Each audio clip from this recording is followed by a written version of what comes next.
Olá pessoal, bom dia, vamos lá.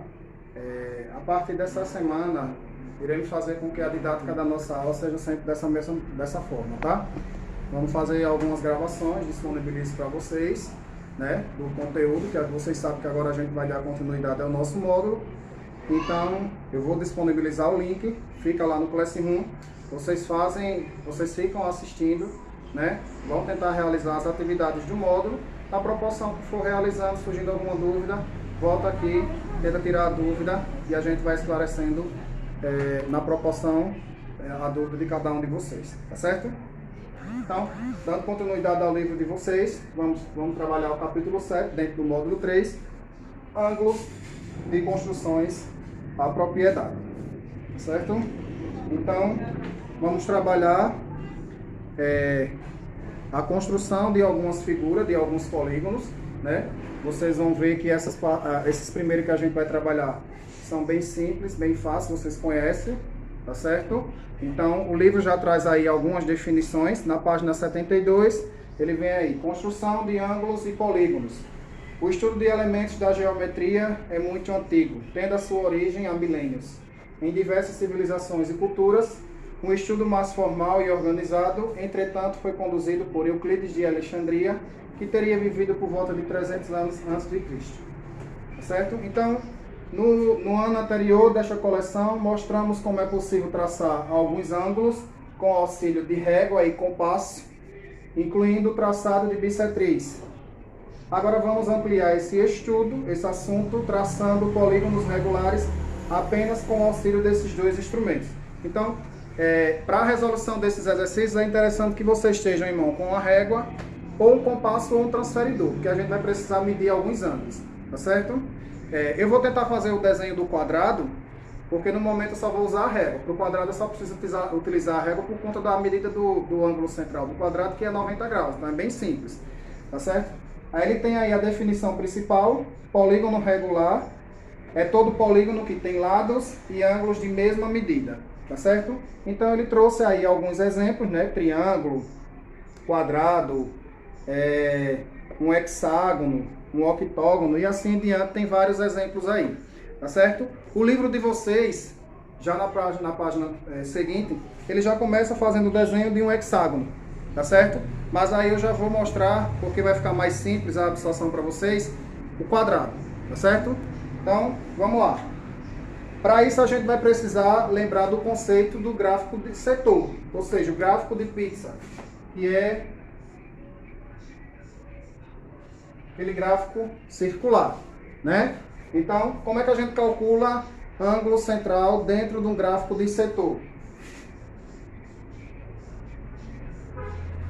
Essa é a fórmula, tá? Não vai mudar.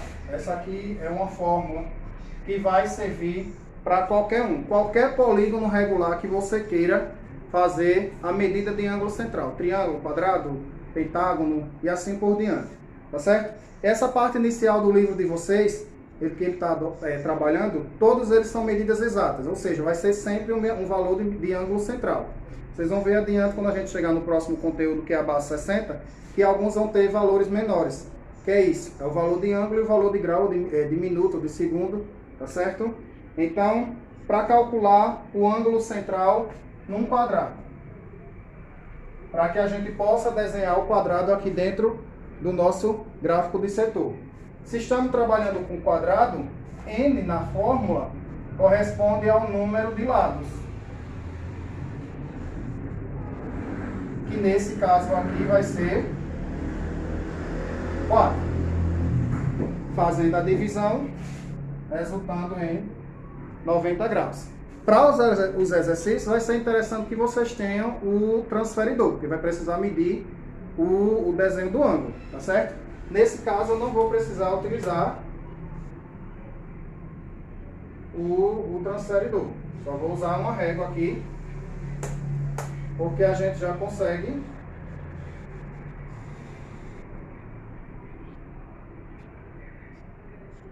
aqui eu já consigo mostrar o ângulo central de um gráfico de setor dentro de um quadrado, que é nada mais é do que um ângulo de 90 graus, tá certo? Então, feito isso, a gente consegue fazer o desenho do quadrado ligando essas vértices aqui.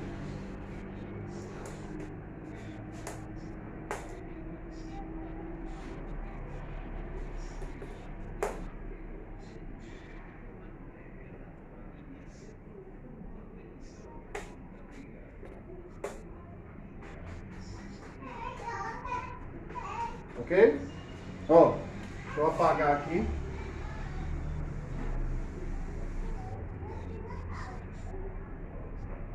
A gente já consegue ver solicitado a questão, tá bom? Então, no exercício vocês vão ter a oportunidade de trabalhar mais alguns, tá certo? Então vamos adiante aí na página 76, com tempo e grau em cima da base 60. Por que que ele botou isso aí? Em cima de base 60. Porque agora a gente vai trabalhar medidas menores, tá bom? Como ele ressalta aí, ó. A medida do ângulo tem como referência a divisão de uma circunferência, uma volta completa, ou seja, uma volta inteira, que equivale a 360 partes ou exatamente 360 graus, tá bom? Entretanto, há casos em que precisamos obter medidas menores que 1 grau, que são, no caso, os submúltiplos, que é o minuto e o segundo. Nesse caso, vamos precisar rever alguns conceitos. 1 grau equivale a 60 minutos. Em 1 minuto, 60 segundos. Tá certo? Então vamos lá. Aí ele trouxe aí um exemplo de um polígono de 16 lados para que a gente tentasse achar o valor da medida desse ângulo central. Tá bom?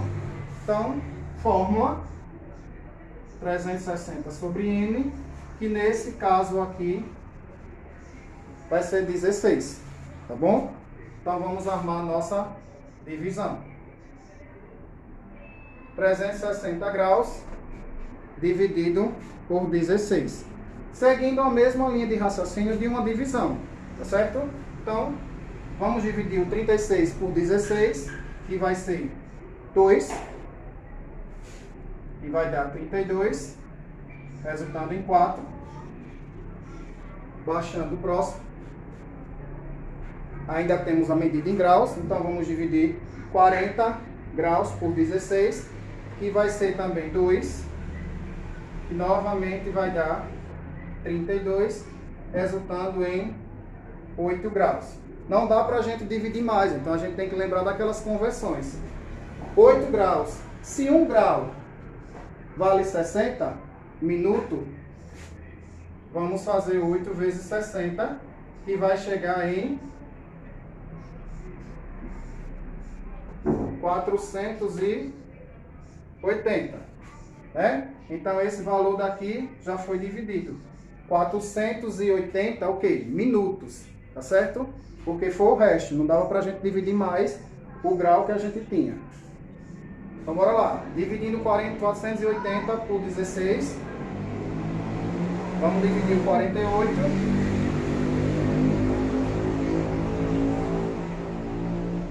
três.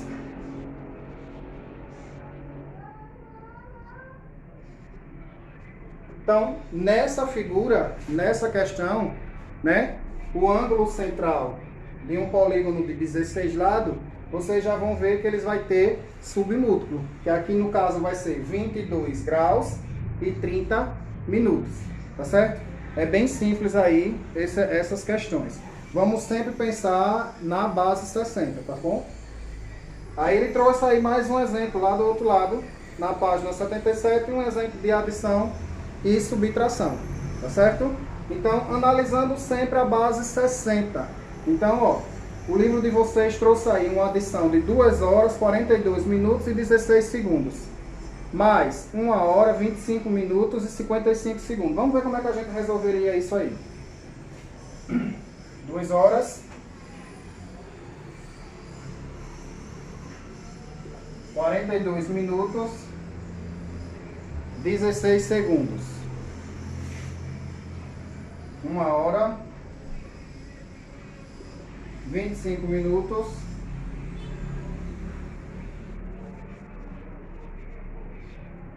seguindo sempre a mesma questão, base 60, e a armação que foi feita segundo abaixo de segundo, minuto abaixo de minuto e hora abaixo de horas, tá certo? 16 mais 55, 71. A gente já viu que passou de 60. A gente já volta como é que a gente faz para que isso não aconteça. 42 mais 25, 67 minutos, 3 horas. Se a base é 60, a gente vai ter que descontar. 1 grau vale 60 minutos e 1 minuto vale 60 segundos. Então vamos descontar aqui, tá certo? Aqui eu vou descontar 60. E aqui eu vou acrescentar 1 minuto. Eu não posso passar de 60, tá bom? Então, aqui deu 11 segundos e aqui 68. Tá passando de 60 ainda? Então vamos descontar. Afinal, 60 minutos vale 1 hora. Então,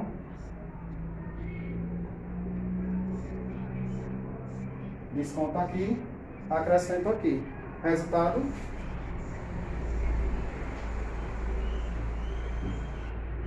certo? É bem simples essas resoluções aí com base 60. Ok?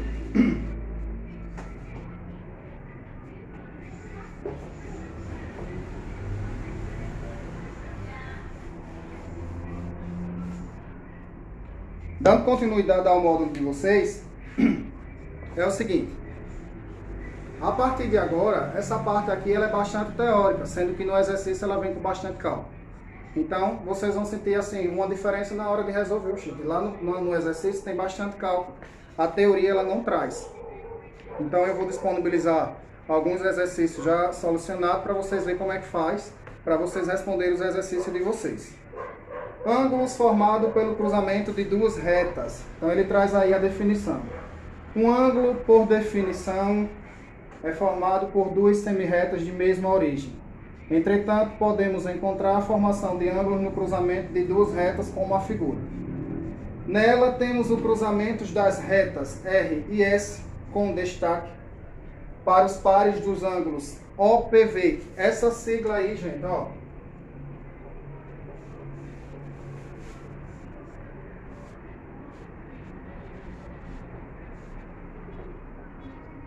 Toda vez que vocês ouvirem falar ângulos OPV, são ângulos opostos pelo vértice, tá bom?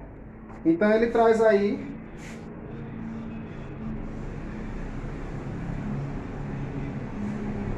reta S, reta R,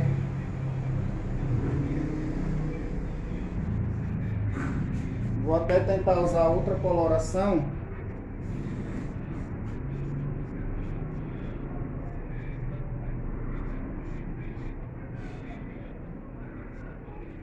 para a definição ficar um pouco mais clara. Qual o conceito de ângulo oposto por vértice? São ângulos que têm a mesma medida, tá certo? Se a gente observar pelo desenho de vocês aí do livro, ó, a gente consegue ver mais nitidamente que esse ângulo 1 tem a mesma medida do ângulo 4, tá certo? E esse ângulo 2, ele vai ter exatamente a medida do ângulo 3. Isso quer dizer, só um exemplo, se aqui valer 120, a gente for medir 10 120, o ângulo 4 tem que ser exatamente 120, tá certo? Se aqui for um ângulo que meça 50, o outro lado vai ter que medir 50, tá certo? Então ele traz aí mais algumas definições. Na figura, dizemos que, então mais um exemplo aí. Os ângulos 1, 2, 7 e 8 são chamados de ângulos externos. Por que ângulos externos? Vamos tentar ver aqui na figura.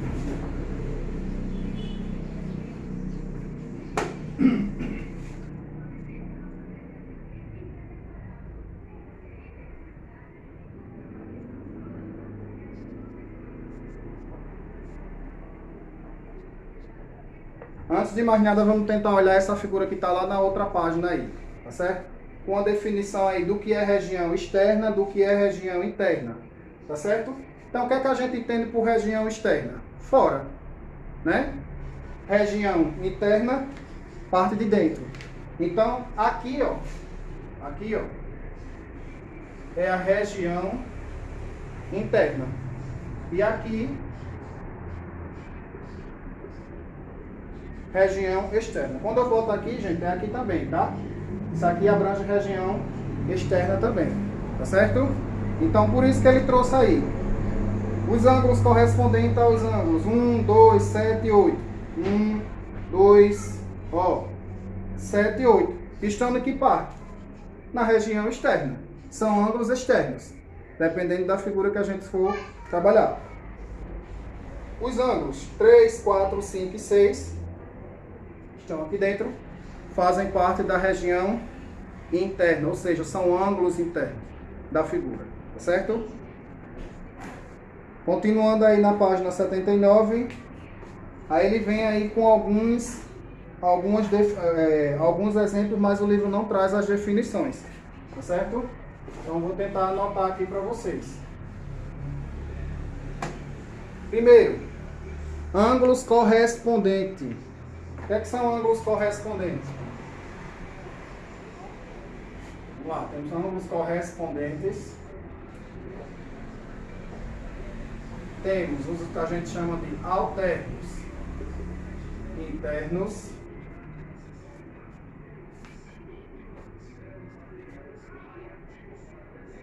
Alternos externos.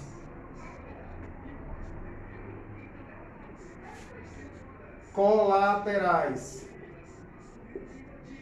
internos.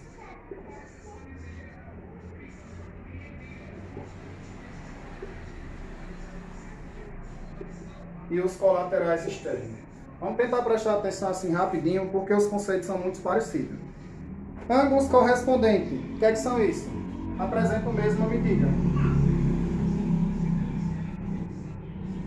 Tanto é que ele botou aí. Quem é que tem a mesma medida observada na figura? 1 e 5, o 2 e 6, o 3 e 7, tá vendo? E o 4 e o 8. A gente consegue observar, sendo que isso aí de forma paralela, tá bom? Ângulos alternos internos são o que? Estão em retas diferentes,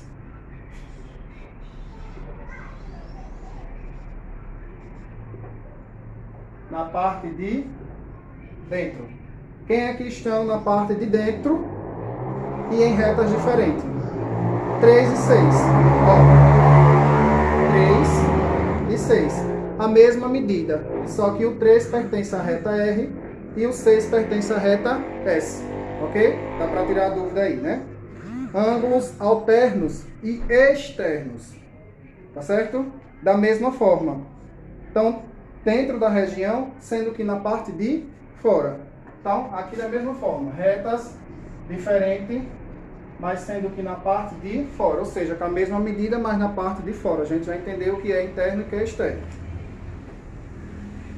Ângulos colaterais internos. Ele trouxe aí o exemplo. Quem é colaterais internos? 3 e 5. Por quê? Pertencem à mesma reta, sendo que dentro da figura, tá bom? 3 e 5. Se a gente observar, ó, na mesma reta da figura, que nesse caso reta T. E ângulos colaterais externos, da mesma forma, segue o mesmo conceito, na mesma reta, sendo que fora. E essa daqui na região interna, ou seja, dentro da figura. Tá certo? É alguns conceitos que eu posso disponibilizar, se for o caso, mais alguns links que ficam claros para vocês. Tá bom? Seguindo o módulo, ele traz aí retas paralelas intersectadas por uma reta transversal. Né? Então ele traz novamente alguns conceitos, ângulos alternos interno, ângulos alternos externo, aquilo que a gente já viu. Né? O que são ângulos alternos e internos? Ângulos que estão na região interna da figura, nas retas paralelas, né? E em lados alternados das retas transversais.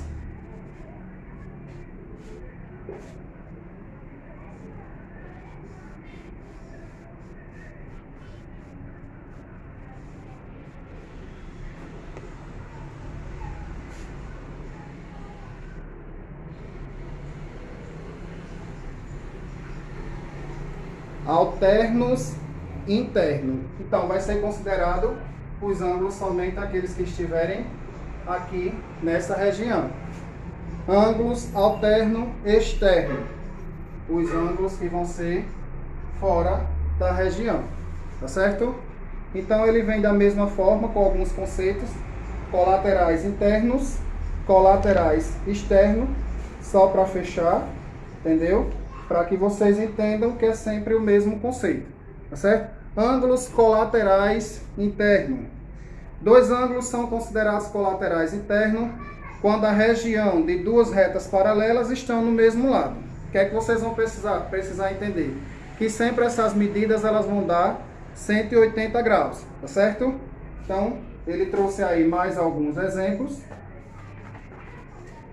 Colaterais externos, da mesma forma, a medida deles vai dar sempre 180 graus, sendo que essas medidas são em regiões fora da figura, tá certo? Pessoal, a gente finaliza esse vídeo, é bem breve, tá certo? Com essas explicações. Se não ficar muito claro, vocês vão tirar a dúvida de vocês no privado, no Classroom, tá certo? Com relação ao conteúdo trabalhado no módulo dessa semana. As atividades ficam sempre os exercícios de aplicação e qualquer dúvida vocês vêm aqui tirar, tá bom? Até mais.